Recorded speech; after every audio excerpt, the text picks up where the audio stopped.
Каждый год республика вспоминает жертв геноцида осетинского народа и тех, чьи судьбы навеки омрачены одной из самых скорбных дат в истории Южной Осетии. Более века миновало с момента трагических событий 1920 года, но незаживающая рана тех дней до сих пор кровоточит в народной памяти. Эта дата – одна из самых трагических в истории осетинского народа, неумолимое напоминание о цене свободы и о незыблемой важности сохранения национальной самобытности, подчеркнул исполняющий обязанности министра культуры Южной Осетии Григорий Мамиев.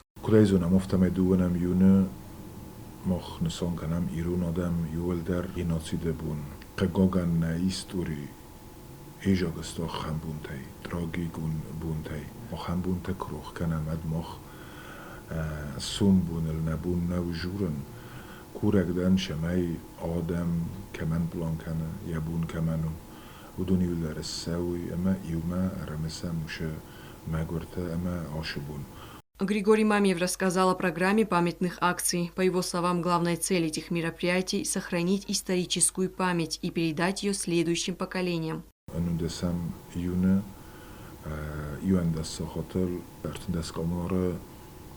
Kam negadeste sa shirtkami surdam saujistam shamaysel didingu tasveramsa velmerde. Anu desam yunemo kino koncertun zal çirmene ve jenis kino iravdest irun vondeo kaşı isterşedis desazrozma iuliume ast bagaze jenis aşı kinoen Leningur znor Java районте. Также в День памяти жертв геноцида в храмах республики пройдут поминальные богослужения.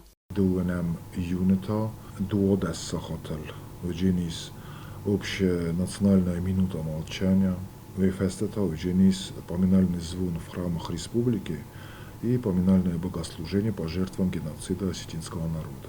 В эти дни в центре внимания не только события 1920 года. 22 июня республика вспомнит еще одну трагическую дату – день начала Великой Отечественной войны. У обелиска павшим в годы войны почтят память тех, кто ценой своей жизни отстоял будущее Родины. Дарья Хуриева, Ринат Медоев, Зарина Таттаева. Информационный выпуск сегодня.